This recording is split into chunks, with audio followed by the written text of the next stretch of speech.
In this video, we're going to factor out the GCF. You're going to hear me say this a lot during the course of these factoring videos. But the best first step to take when factoring any polynomial that we're given is to factor out a greatest common factor first. Always look for a GCF first. Well, if the best first step to take when factoring a polynomial is to look for a GCF, let's see what that process looks like. So here we have an expression and we're asked to multiply, not factor, multiply. So we want to multiply 2x times x plus 3.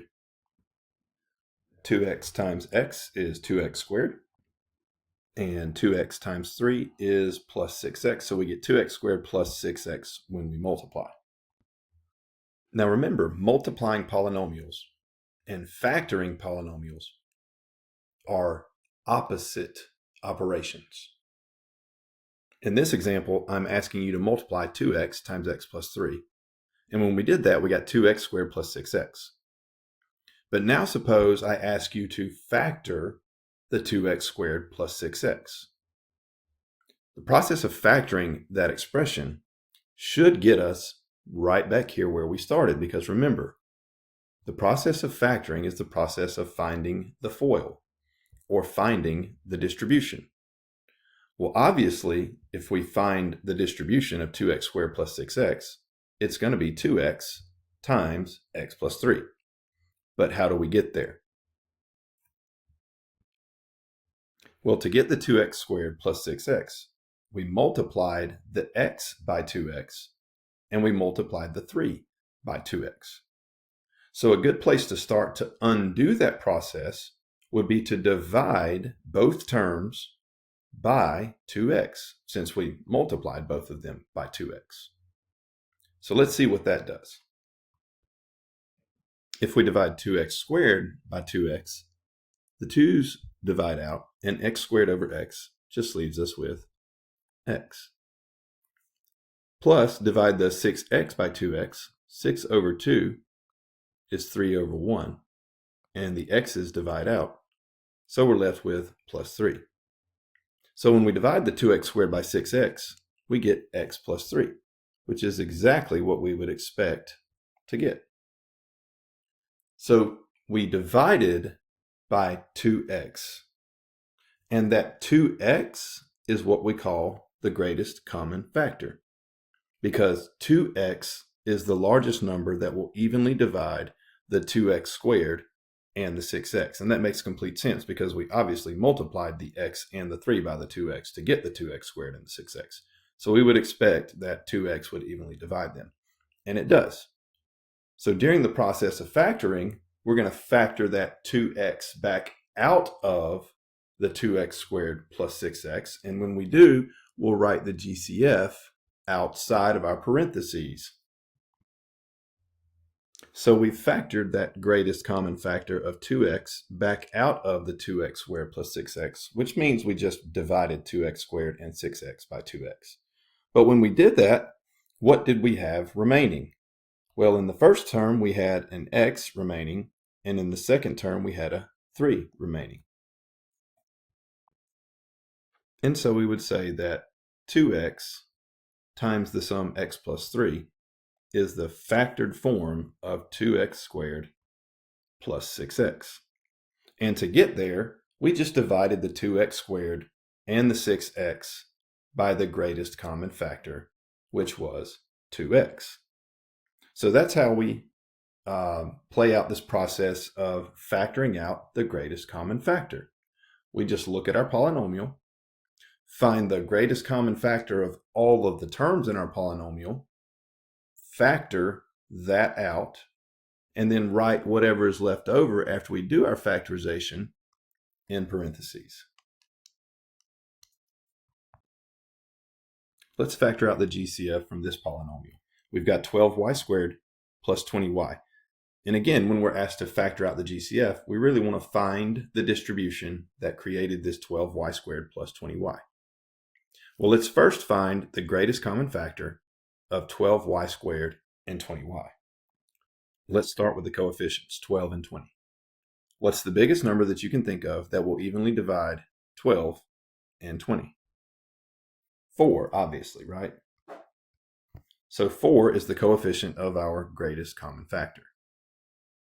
Now let's look at the variable factors, y squared and y. Both of those have a y in common, so we know that a factor of y will be included in our greatest common factor. But how many y's? Well, this term has 2 y's and this term only has 1. Remember, choose the lowest exponent. So we know that our GCF is 4y. 4y is the biggest number that will evenly divide 12y squared and 20y. So we write our GCF of 4y outside of a set of parentheses. Now we need to find the two terms on the inside of the parentheses that we would multiply this 4y by to get 12y squared and 20y. To find the correct expressions to fill in the blanks, all we have to do is divide each of the terms in our polynomial by the GCF. So let's divide the first term, 12y squared, by 4y. 12y squared divided by 4y is 3y. So 3y is the term that goes in our first blank. And that would make sense, because if we were to multiply 4y by 3y, we would get the 12y squared, which is the first term in our polynomial.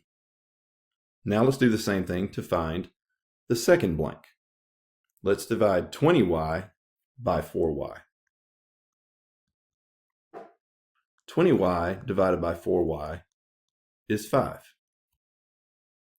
So plus 5, since our 5 is positive, is what goes in the second blank. And that makes sense, because if we multiply 4y by 5, we get 20y, which is the second term in our polynomial. So the factored form of this polynomial is 4y times the sum 3y plus 5. Here we're asked to factor out the GCF from this polynomial, 6xy squared plus 8xy.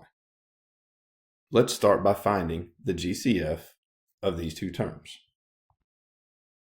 The largest number that will evenly divide the coefficients, 6 and 8, is 2. So our GCF will have a factor of 2. Then we notice that both of these terms contain one factor of x. So that means they only have one factor of x in common. And then lastly, we notice that each of these terms has a factor of y. The first term has 2 factors of y, and the second term only has one factor of y. So that means they only have one factor of y in common. So our GCF is 2xy. To begin the factorization process, we write our GCF outside of the parentheses. And we know we get the terms inside the parentheses by dividing each of the terms in our original polynomial by the GCF. So let's divide the first term, 6xy squared, by 2xy. 6 divided by 2 is 3. X divided by x cancels out, and y squared divided by y is y. So the first term inside the parentheses is 3y. And again, we can check to make sure that our work is correct by multiplying the GCF by 3y. If we multiply 2xy by 3y, we get 6xy squared, which is the first term in our polynomial. So far, so good. Now let's divide the second term in the polynomial, 8xy, by the GCF of 2xy. 8 divided by 2 is 4, and x divided by x cancels out, and y divided by y cancels out. So the second term inside our parentheses is a positive 4. And again, we can check our work by multiplying 2xy, the GCF, by 4, and that does in fact get us the second term in our polynomial of 8xy. So the factored form of this polynomial is 2xy times the sum 3y plus 4. Now, in some situations, it's useful for us to factor a -1 out of a polynomial, especially if the leading coefficient is negative. So here we have the polynomial -a³ plus 2a squared minus 4. Notice that the leading coefficient is a minus. In these situations, it's usually helpful to factor out a -1 from a polynomial as the GCF, even if there's no other GCFs in common between the terms. So you may notice that a³, 2a squared, and minus 4 have no numbers that will evenly divide them except for -1. So in this case, we'll just say that our GCF is -1. And we'll show that by putting the -1 GCF outside of our parentheses. Now, to get all of the terms remaining inside the parentheses, we just divide each of our original terms by -1. So in other words, -a³ divided by -1 is positive a³. Positive 2a squared divided by -1 is -2a squared. And -4 divided by -1 is +4. So this would be the factored form of that polynomial with factoring out a -1. And again, we'll talk about why this is useful in future videos.